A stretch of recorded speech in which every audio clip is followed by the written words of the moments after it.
कई सारे सवाल उठते हुए नजर आ रहे हैं। इसी विषय पर आप एक खास रिपोर्ट देखिए।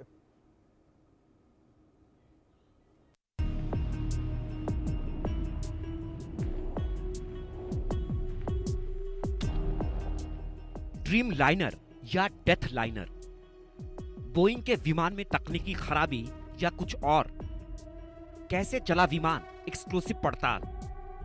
40 सेकंड की उड़ान, दोनों इंजन फेल कैसे, पायलट की मेडे कॉल, राज खोलेगा ब्लैक बॉक्स।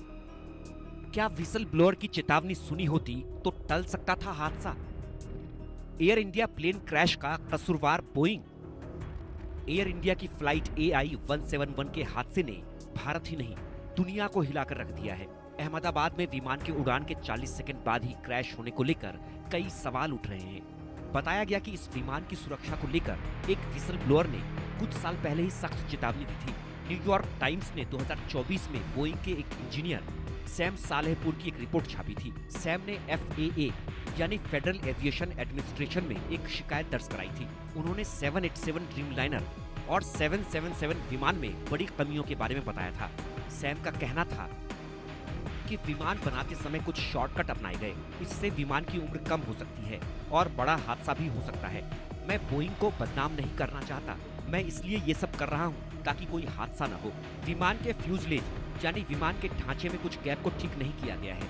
इससे उड़ान के दौरान विमान पर दबाव बढ़ सकता है और ये खतरे में पड़ सकता है। I raised concerns internally. I was sidelined. I was told to shut up. I received physical threats. My boss said I would have killed someone who said what you said in a meeting. And then this is not a safety culture when you get threatened by bringing issues of safety concern. Sam की चिंता को अनदेखा नहीं किया जा सकता था, इसलिए FAA और बोइंग ने ड्रीम लाइनर की डिलीवरी रोक दी थी। लगभग 2 साल तक उन्होंने इसी समस्या की जांच की थी, लेकिन छोटे छोटे गैप को ठीक नहीं किया गया। हालांकि बोइंग ने कहा था कि उसने इस समस्या को ठीक कर लिया है। विमानों की डिलीवरी फिर से शुरू हो गई। बोइंग ने कहा था कि सभी विमान सुरक्षित हैं, लेकिन सैम सालेहपुर ने कहा कि समस्या अभी भी बनी हुई है। उन्होंने बताया कि विमान को बनाते समय गलत तरीके अपनाए गए। कर्मचारी विमान के पार्ट को फिट करने के लिए उन पर जबरदस्ती कूदते थे। विमान ऐसे नहीं बनाया जाता। बोइंग ने सैम के आरोपों को गलत बताया था। कंपनी ने एक बयान में कहा था, 787 विमान की मजबूती को लेकर जो बातें कही जा रही हैं वो गलत हैं। बोइंग ने विमान को सुरक्षित बनाने के लिए बहुत काम किया है। खैर, इस बात को नजरअंदाज करना कितना भारी पड़ रहा है ये तो अब सब जान ही गए हैं। इतना ही नहीं, एयर इंडिया विमान के एक यात्री आकाश वत्स ने हादसे के बाद बहुत बड़ा दावा किया और वीडियो जारी कर कहा कि प्लेन में खामियां थीं। प्लेन के टेक ऑफ से पहले पैसेंजर ने अंदर की तस्वीरें भी दिखाई थी। इसी प्लेन से वो दिल्ली से 2 घंटे पहले अहमदाबाद पहुंचे थे। आकाश वत्स ने तस्वीरें दिखाकर कुछ गड़बड़ियों की तरफ इशारा भी किया, लेकिन बहुत देर हो चुकी थी। ये विमान हादसे का शिकार हो चुका था, लोगों की जानें जा चुकी थी। जब मैं बैठा था, बैठने वो इशू नहीं लगा। जब मैंने वीडियो रिकॉर्ड करी, मैंने बाद में देखा तो मुझे थोड़ा सा मैं जिस चीज को क्लैरिफाई करना चाहता हूँ, बीइंग ए पैसेंजर, मुझे थोड़ा सा लगा कि कुछ थोड़ा अनयूजुअल मुझे लगा बाहर फ्लैप्स को देखकर, जो कि वीडियो में एक्सपर्ट्स बता पाएंगे कि वो अनयूजुअल था नहीं था, वट एवर इट इज। तो एक चीज तो मैं ये क्लैरिफाई करना चाहता हूँ आपके माध्यम से कि मैंने अपना ओपिनियन दिया है। मैंने ये नहीं बोला कि जो मैं बात बता रहा हूँ ये वो वैलिड पॉइंट्स है जिनसे कि प्लेन क्रैश हुआ होगा। I never said that. घूम फिर कर सवाल फिर वही कि उड़ान के 40 सेकंड बाद ही विमान अचानक नीचे कैसे आने लगा। 3505 मीटर का रनवे था। इसके बाद विमान 3.2 किलोमीटर ही उड़ सका और BJMC कॉलेज के पास क्रैश हो गया। विमान में 2 इंजन थे, क्या दोनों खराब हो गए? क्या विमान में तकनीकी खराबी थी? क्या कोई सॉफ्टवेयर खराबी थी? पायलट की मेडे कॉल भी आई, लेकिन जब तक उसका रिप्लाई दिया जाता तब तक विमान आग का गोला बन चुका था।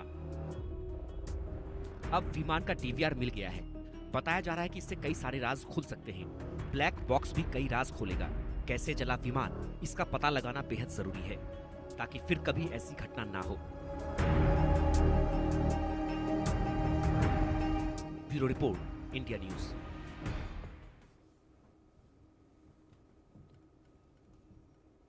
इस हादसे के बाद एयर इंडिया के CEO कैंपबेल विल्सन भी हादसे वाली जगह पर पहुंचे और जिस तरीके से पूरा हादसा हुआ, इस हादसे को लेकर उन्होंने जानकारियां यहां पर ली हैं और हादसे की जगह का मुआयना उन्होंने किया है। दूसरी ओर जिस तरीके से एयर इंडिया के द्वारा ये ऐलान भी किया गया है कि जिन लोगों की मौत हुई है इस हादसे में, उनके परिजनों को 1-1 करोड़ रुपए के मुआवजा दिया जाएगा। मुआवजे का ऐलान जो है वो किया गया है। इस बीच तस्वीरें भी आपकी स्क्रीन पर है। इन तस्वीरों में आप देख सकते हैं किस तरीके से एयर इंडिया के सीईओ कैम्पबेल विल्सन जो है वो हादसे वाली जगह पर पहुंचे हैं। और एयर इंडिया के सीईओ कैम्पबेल जब हादसे वाली जगह पर पहुंचे, मुआयना करने के बाद उन्होंने मीडिया से क्या कुछ कहा, सुनिए। I want to brief you on a serious incident that involved an Air India aircraft a short while ago. But first, and most importantly, I would like to express our deep sorrow about this event. This is a difficult day for all of us at Air India, and our efforts now are focused entirely on the needs of our passengers, crew members. चलो इस बीच हम सीधे रुख करेंगे अपने खास मेहमान का। वीएन झा जी हमारे साथ लगातार बने हुए हैं, अधिकारी आईएएफ के पूर्व में। झा साहब, मैं आपका रुख करूंगा। अगर बात बोइंग 787 ड्रीम लाइनर को लेकर की जाए तो उसमें कितनी लेयर की सेफ्टी और फेल सेफ सिस्टम होते हैं और उनमें कहाँ चूक होना संभव है, झा साहब? अभिषेक, ये विमान जो है वो बहुत ही अच्छा है। अभी तक इसका एक भी एक्सीडेंट नहीं हुआ है। इतने लगभग 1.5 दशक हो गया है। ये अपने आप में बोलता है। और अभी जो हमारे पैनलिस्ट जो उन्होंने आपको बताया हुआ है कि विमान के टेक ऑफ जो था नॉर्मल हुआ है, उसके बाद को पायलट ने इनपुट दी है कि पॉजिटिव टेक ऑफ। देखिए, ये सब चीज़ें हमें पता नहीं है। ये इंटरकॉम पे होती है और ये इंटरकॉम तो एयर ट्रैफिक कंट्रोल में भी नहीं रिकॉर्ड होता है। इनको शायद ज़रूर कहीं से ये खबर मिली होगी कि ऐसी ऐसी बात हुई है कॉकपिट के अंदर में, हमें इसका पता नहीं है। तो इसलिए मैं ये सब जो चीज़ें होंगी ये स्पेकुलेशंस होंगी। क्या जो फ्यूल टैंक है, जब ऊपर जाती है फ्यूल टैंक, वहाँ पे जो मॉइस्चर वहाँ पे जमा हो जाती है, क्या ऐसा हो सकता है? मैं इसके बारे में नहीं बता सकता हूँ, क्योंकि मैं जब एलसीए का जो फ्यूल टैंक जब डिज़ाइन हो रहा था उसमें हम लोगों ने इनर्ट गैस के लिए रखी हुई थी और उसमें इनर्ट गैस भरा जाता है, तो ये मॉइस्चर कोई जगह नहीं रह जाता है। तो हमारे पैनलिस्ट जो कह रहे हैं, ऑब्वियसली वो कह रहे हैं कि उनकी बहुत एक्सपीरियंस है, वो अपने एक्सपीरियंस से करे होंगे। लेकिन मैं अभी भी स्पेकुलेशन से बचना चाहूँगा। मैंने अभी तक जो भी आपको बताया हुआ है, वो जो विमान का जो टेक ऑफ रोल में एक क्लिप है और दूसरा क्लिप है जो जिस तरह से वो स्लाइटली नोज अप करके नीचे आती जा रही है, इसी चीज़ों को मद्देनज़र रख के कही हुई है। तीसरी, कहते हैं कि जो टेक ऑफ में अगर एक फ्लॉक ऑफ बर्ड चला गया, देखिए एयर ट्रैफिक कंट्रोल जो होता है वो काफ़ी ऊपर में होता है और उसके पास में बाइनोकुलर होता है। अगर छोटी छोटी भी चिड़िया अगर होती है, फ्लॉक जिसको कहते हैं कि जो कि ऐसे विमान में जाके डिजास्टर कर सकता है, वो होगा उसके सामने में। क्या किसी ने फ्लॉक ऑफ बर्ड को जाते हुए देखा है, इंजेस्टेड करते हुए देखा है? अगर नहीं देखा है तो ये स्पेकुलेशंस है। मैं फिर इससे भी मैं बचना चाहूँगा। तो देखिए, मिला जुला के अभी फ़िलहाल हम लोग थोड़ा सा धैर्य रखें, क्योंकि सीवीआर मिल गया है, फ्लाइट डेटा रिकॉर्डर, वो दोनों चीज़ मिल गई हैं। आने वाले सीवीआर जो है उसकी तो शायद वॉइस आज या कल से ही सुननी शुरू हो जाएगी। जितने मिनट का ये कन्वर्सेशन है, जब से विमान स्टार्ट हुआ होगा या उससे पहले भी, जब चेकलिस्ट जब पढ़ी जाती है, हर चीज़ के बारे में कहा जाता है। और यहाँ तक कि अगर कोई ऐसी चीज़ हो जो कि पायलट को दबाव डाला गया होगा, तो शायद उसने अपने फर्स्ट ऑफिसर को कहा होगा कि देखो ये चीज़ ठीक नहीं है, लेकिन हम लोगों को करना होगा। ये सारी चीज़ें उस सीवीआर में रिकॉर्ड की हो गई। तो इसलिए हम लोग थोड़ा सा धैर्य रखें, ये सारी चीज़ें आपको आ जाएगी लाइट में। दूसरी चीज़, जो विमान का जो यूजुअली सेफ्टी रिकॉर्ड होता है, जैसे ड्रीमलाइनर का है, ये विश्वव्यापी है, मतलब सब लोग जानते हैं। और जैसे आपने पूछा था कि कितने लेयर ऑफ सेफ्टी होते हैं, देखिए हम लोग जब भी किसी एयरक्राफ्ट का डिजाइन करते हैं, एयरक्राफ्ट का सब सिस्टम का डिजाइन करते हैं, तो यहाँ तक कि छोटे छोटे एयरक्राफ्ट के लिए भी जब हम कोई सिस्टम डिजाइन करते हैं, उसमें एक रिडंडेंसी फैक्टर रखते हैं कि अगर मेन सिस्टम अगर फेल हो गया तो उसको हैंडल करने के लिए दूसरा सिस्टम क्या है। ड्रीमलाइनर में तो फर्स्ट लेयर ऑफ रिडंडेंसी है सेकेंड लेयर में रिडंडेंसी है, उसके बाद स्टैंड बाय है। देखिए ये सब जी विमान जो है मोस्टली कंप्यूटर से चलते हैं। हर चीजें जो होती हैं वो कंप्यूटर कंट्रोल के हिसाब में होती हैं, और जितने सेंसर उसमें लगे हुए हैं, चाहे वो इंजन का हो, चाहे चाहे वो एयर फ्रेम का हो, चाहे एवियोनिक्स का हो, चाहे चाहे आपके कंट्रोल सिस्टम का हो, आप जो भी करेंगे वो चीज वहाँ के जो डेटा रिकॉर्डर है, जो ब्लैक बॉक्स है, उसमें रिकॉर्ड हो जाएगा। तो इसलिए हम लोग थोड़ा सा ध्यान धैर्य रखें, ये चीजें अपने आप जो कमिटी है उसके पास में आ जाएगा, और उसको भी इसको इग्नोर करने का कोई चांस नहीं है, क्योंकि ये सारी चीजें प्रिंट आउट में होंगी। जब भी कोई एक ग्लांस देगा कि हाँ इस समय में फ्लाइट लेवल ये है, उसका इंजन का आरपीएम इतना है, थ्रॉटल का ये इनपुट है, स्टिक का ये इनपुट है, उसने जो अंडर कैरेज को रेज करने के लिए उसने लीवर दबाया नहीं दबाया, क्या उसको सीवीआर से इंस्ट्रक्शन मिली है कि अंडर कैरेज को ऊपर करो। देखिए ये सारी चीजें अभी स्पेकुलेशन होगी। जब ये सारी चीजें आपको डेटा मिल जाएंगी टीम को, उस समय में ये लोग सारे डेलिब्रेट करेंगे इसमें कि जी एक नॉर्मल पायलट क्या कर सकता है। जी मैं आपको फिर से उस अपने वाक्य पे लेके जाता हूँ। जी अक्सर ऐसा होता है कि कोई भी फेटल एयरक्राफ्ट एक्सीडेंट जो होता है, एक वो मोजाइक ऑफ इवेंट्स होता है, बहुत सारे जी उसमें इवेंट होता है। जी हो सकता है कि इंजन ने ट्रबल दिया हो, लेकिन उसका हैंडलिंग जो है वो पायलट ने कहीं पे एरर ऑफ जजमेंट हुआ हो या जी मिस हैंडलिंग हुआ जी हो, जी वो की हो, लेकिन इसके ऊपर में अभी बात करना जायज नहीं है, बिल्कुल बिल्कुल जहां साहब, क्योंकि ये बिल्कुल ठीक जानते कहा ही आपने नहीं कि कि अभी पायलट ने काफी कब गलती जल्दबाजी की हो है। जाएगी किसी भी निष्कर्ष पर पहुंचना। जांच हो रही है, जांच में क्या कुछ निकल कर सामने आता है वो देखने की फिलहाल जरूरत है। इस बीच रंधावा साहब हमारे साथ फिर से जुड़ गए हैं। रंधावा जी, मैं आपका रुख करूंगा और सवाल यहां पर यह है कि क्या जो डीजीसीए है और एयरलाइंस है, इनके बीच जो सेफ्टी को लेकर कोई गैप है उसे भरने की जरूरत है? क्या आपको लगता है कि ऐसा कोई गैप है?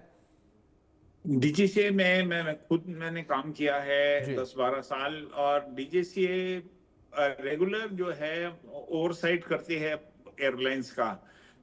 स्पॉट चेक्स होते हैं, ऑडिट्स होते हैं, फोका के ऑडिट्स होते हैं, जो कि फ्लाइट डेटा रिकॉर्डिंग है जो जहाज की होती है, सीवीआर की जो रिकॉर्डिंग होती है उसकी जांच पड़ताल की जाती है कि एयरलाइंस उसको फॉलो कर रहे हैं, और उसको चेक करते हैं, और मेंटेनेंस हिस्ट्री को चेक करते हैं हम लोग जब जाते हैं, ऑपरेशनल जी रीजंस को चेक करते हैं ऑडिट्स के अंदर।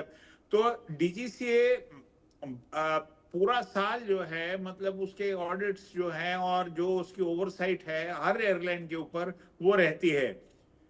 अभी जब ऐसा हादसा हुआ है, ये पहला एक्सीडेंट है 787 का पूरे दुनिया के अंदर, तो जी इसका फोकस पूरी वर्ल्ड का इसके ऊपर फोकस है। मेरे को कॉल्स आई अमेरिका से, कनाडा से, यूरोप से, कहां से मुझे कॉल्स आई, क्योंकि ये जब भी एयरक्राफ्ट का हादसा होता है, एक्सीडेंट होता है, और जिसमें इतनी मौतें हो जाती हैं, वो सुर्खियां बन जाती हैं हर पेपर में और हर मीडिया के अंदर।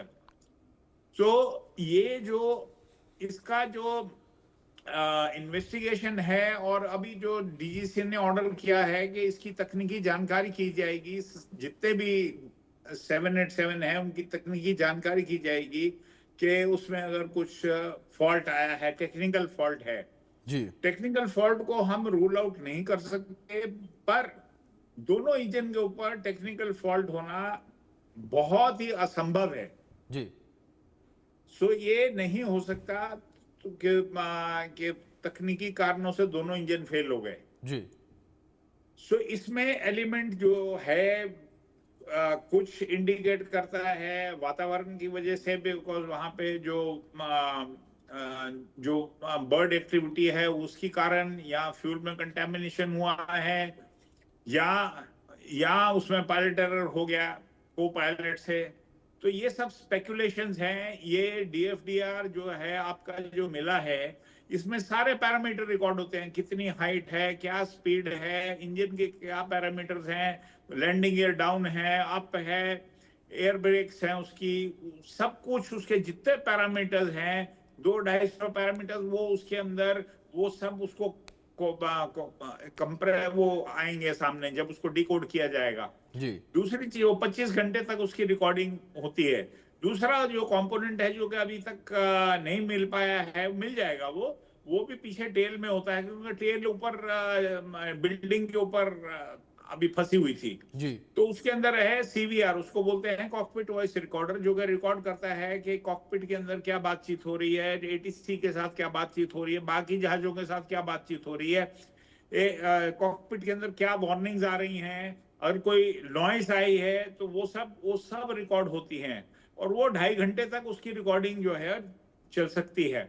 जी तो ये दो इम्पोर्टेंट जो सेफ्टी इक्विपमेंट है, जिससे कि इनको पता चल पाएगा कि इन्वेस्टिगेशन को हेल्प होगी, जिसमें कि बोइंग के रिप्रेजेंटेटिव भी होंगे, जी इंजन्स जिनका के जी जेनेक्स इंजन है, इसको जेनेक्स इंजन बोलते हैं, और ये पहली बार 787 पे लगाया गया है। जी तो इसकी जो कई सर्टिफिकेशन में इसकी थोड़ी रुकावटें आई थी, क्योंकि वर्ल्ड वाइड वो उतने घंटे नहीं हुए थे इस इंजन के। तो बहुत रिलायबल है इंजन भी, और इसमें छोटी मोटी प्रॉब्लम तो हर जहाज में आती हैं। ये बिल्कुल। तो कहना बहुत आसान है जी, जी। बोइंग के वो 2 क्रैश हो गए, वो 737 8 वो जो मैक्स जहाज थे 18-19 में लायन एयर में यहाँ क्रैश हुए। तो वो एक एक्सीडेंट जब बोलते हैं, जी एक्सीडेंट क्या होता है, रोड के ऊपर भी आपकी गलती नहीं होती, कई बार को आपको ठोक देता है। बिल्कुल उसी तरह एक्सीडेंट जो है वो किसी भी हालात में हो सकता है, उसका बिल्कुल। तकनीकी बिल्कुल कारण ठीक हो है रंधावा सकता जी, है। आपने ये सारी चीजें कई बार अपने हाथ में नहीं होती। एक्सीडेंट किसी भी वक्त किसी भी समय अपने आप से हो जाता है। जहां साहब मैं आपका रुख करूंगा, जिस तरीके से यहाँ पर बात लगातार इसकी भी चल रही थी कि निजीकरण जिस तरीके से लगातार चीजों का किया जा रहा है, क्या आपको लगता है कि निजीकरण भी एक बड़ी समस्या है, जिस वजह से प्रॉफिट को ऊपर रखा जाता है और जो सुरक्षा के तय मानक है उन्हें नकार दिया जाता है? देखिए, निजीकरण किस कारण से हुआ है वो आपको देखना पड़ेगा कि निजीकरण क्यों हुआ है। जी क्या कोई सरकार प्लेन सर्विस चलाने के लिए बनी है? अगर हाँ, तो बिल्कुल निजीकरण नहीं होनी चाहिए। फिर चाहे लॉस हो, चाहे आपको इंटरेस्ट मिले या उसमें नफ़ा हो, आपको चलाते रहना चाहिए। लेकिन सरकार इसके लिए नहीं होती है। सरकार विमान चलाने के लिए नहीं होती है। सरकार ओवरऑल मैनेजमेंट करे, सरकार ये फैसिलिटी लोगों को मुहैया करे, सरकार वो हर हालात क्रिएट करे कि ज़्यादा से ज़्यादा जो प्राइवेट एजेंसीज हैं, वो डीजीसीए के अंदर में, डीजीसीए एक रेगुलेटिंग बॉडी है, उसके अंदर में आके काम करे। और याद रखिए, एक एक प्लेन के कॉस्ट जो होते हैं प्रोहिबिटिव होते हैं। जो भी कंपनी उस प्लेन को ऑपरेट करती है, उसके दिमाग में भी ये बात होती है कि किसी भी तरह से एक्सीडेंट ना हो। जी अभी देखिए, अभी उन्होंने 1-1 करोड़ रुपए हर लोगों के लिए की है। कितने मतलब 291 करोड़ तो ऐसे ही चला गया उसका। तो कोई भी नहीं चाहता कंपनी कि उसका जो एक्सीडेंट हो, ऐसा हो कहीं पे, कोई नहीं जी चाहता है ऐसा। और दूसरी चीज जो निजीकरण है, वो निजीकरण इसलिए है कि अगर आप अपना सामान कोई चीज जो चलाते हैं, तो उसकी आप अच्छी तरह से देखभाल करते हैं।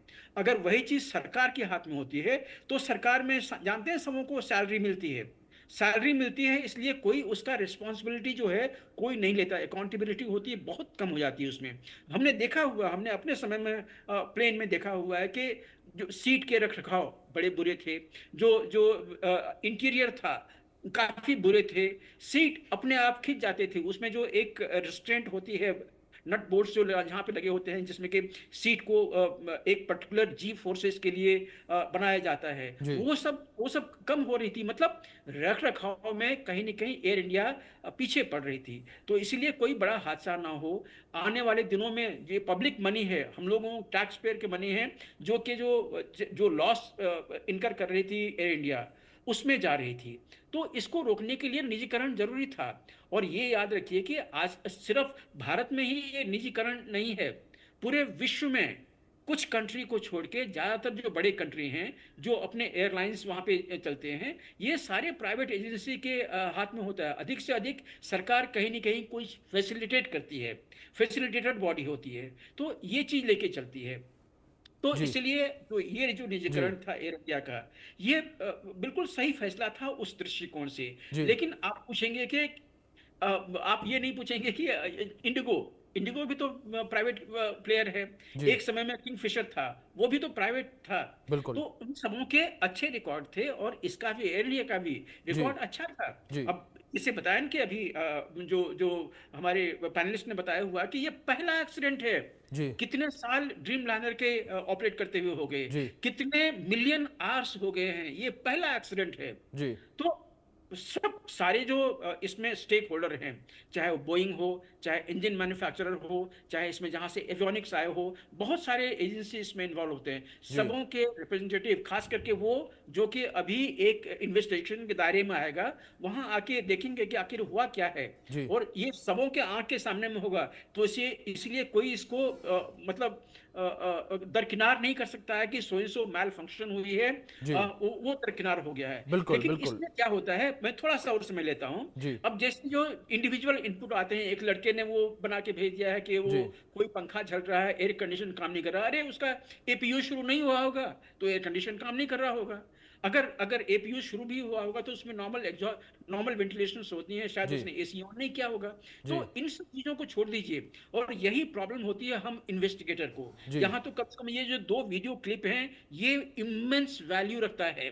हम कभी कभार ऐसे सिचुएशन में जाते हैं जी जहां पे कि लास्ट मोमेंट का स्टोरी कहने वाला आपको कोई नहीं है, आपको पता ही नहीं कि एयरक्राफ्ट कैसे एक्सप्लोड हुआ या कैसे गिरा वहां से। जी कोई कहता है कि वहां धमाका हो गया, जबकि आपको सारी चीजें सजेस्ट करती हैं कोई धमाका नहीं हुआ। तो ये जो लेमैन की जो जो जो वर्शन होती है कहने की, इसको हम लोग जरूर सुन लेते हैं, बिल्कुल उसको हम लोग रिलेट करने की कोशिश करते हैं, लेकिन इसके ऊपर में बहुत ज्यादा हम लोग भरोसा नहीं रखते हैं, क्योंकि बिल्कुल एविएशन में एक कहावत है कि your eyes and ears see and hear only those things what your mind appreciates about it. जब तक आपके दिमाग में वो चीज नहीं होता है तो आपकी आंखें भी जो है वो देख नहीं पाएंगी।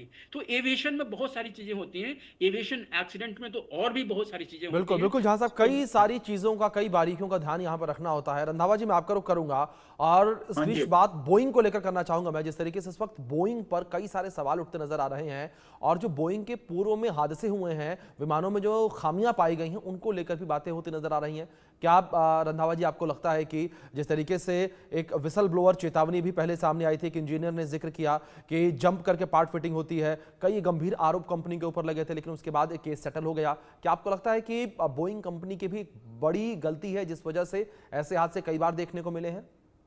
नहीं, ऐसा हादसा तो बोइंग में पहले कभी नहीं हुआ। मैंने जी आपको बोला 2018-19 के अंदर ये जो 737 जो 800-900 मैक्स बनाया था इन्होंने जी जहाज, और उसकी उसकी जानकारी ठीक से पायलट को मिल नहीं पाई थी, तो वो जानकारी उनके पास, पायलट्स के पास नहीं थी, जिस वजह से 2 क्रैश हुए, एक लाइन एयर में और एक और हुआ।